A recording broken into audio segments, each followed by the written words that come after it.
This episode of Techno Buffalo is brought to you by Full Sail University. Welcome back to another episode of Rettinger's Rants. It's the show where I rant and rave on something that has to do with technology. So this week I am continuing my top 10 smartphones of all time. Last week we did 10 through 6. This week we are going for the golds with 5 through number 1. These are all phones that meant something to me, that either affected me kind of personally or my career, just have a very warm spot in my heart. So if you didn't see last week's episode, you should watch it. So let's go ahead and start with number 5. This is the Motorola Razr, which came out in 2004. I always remember I was living in Los Angeles.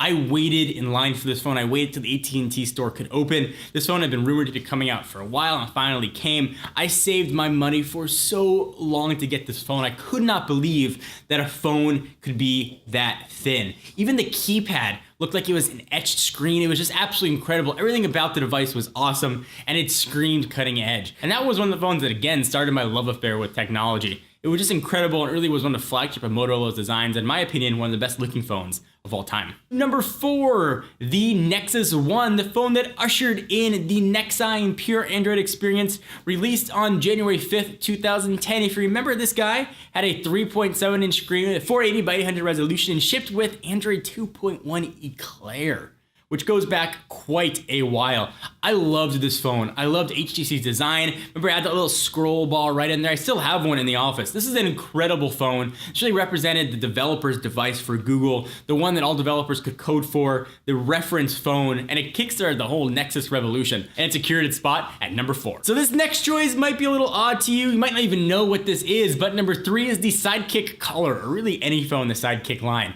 I loved the Sidekick.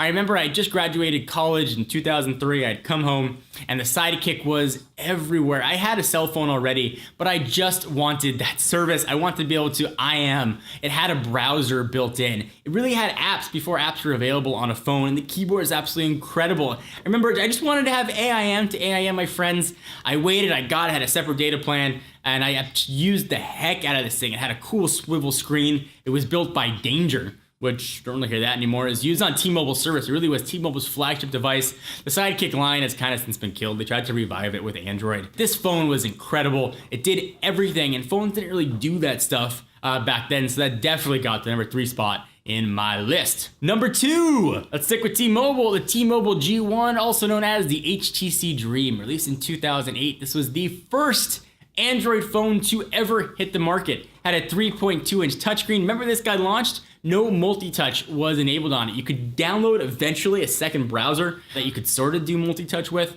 It didn't even have an on-screen keyboard. It sort of screen swiveled out, and you could use the very first version of Android. And in fact, hackers were able to get this phone to run almost the most current version of Android. I believe they got it all the way up to the last version of Jelly Bean. This was an incredible device. It might not have been the best phone at the time. The keyboard was average, the specs were okay, but what the phone represented was absolutely incredible. This represented Google's foray into phones. It really started the whole Android revolution and really pushed all phones forward. And now let's count down to number 1. Can I get a drum roll, please? This is the original iPhone, released in 2007. Now, before everybody gets caught up in iPhone versus Android, 2007, Android wasn't even a thing. This was the very first real smartphone out there that revolutionized the whole world. BlackBerry dominated at the time. This phone brought multi-touch to the masses. It brought on-screen keyboard to the masses. They didn't have to use a stylus to tap on. Speaking of that, it brought capacitive screens to the masses. And most importantly to me, the original iPhone kind of launched my career when it came to mobile phone reviewing. I remember I went to my local Apple store, I think it was at 10 p.m. that night, and I picked up a phone. I couldn't believe they still had them in stock. I was able to try it and use it.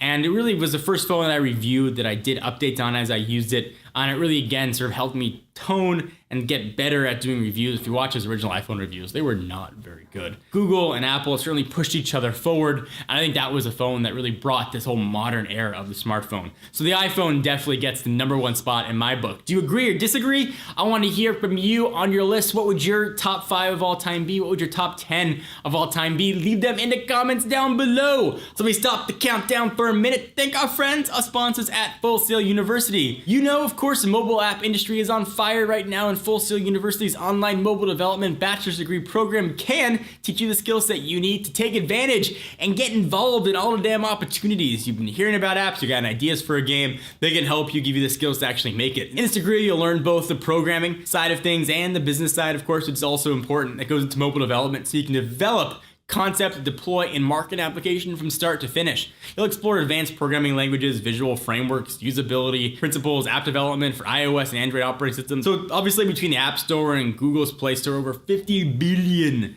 apps have been downloaded with really no signs of slowing down. So if you want to master technology and software that goes into making applications, this is the place to go. So go check out fullsail.edu/technobuffalo to learn about this online degree program.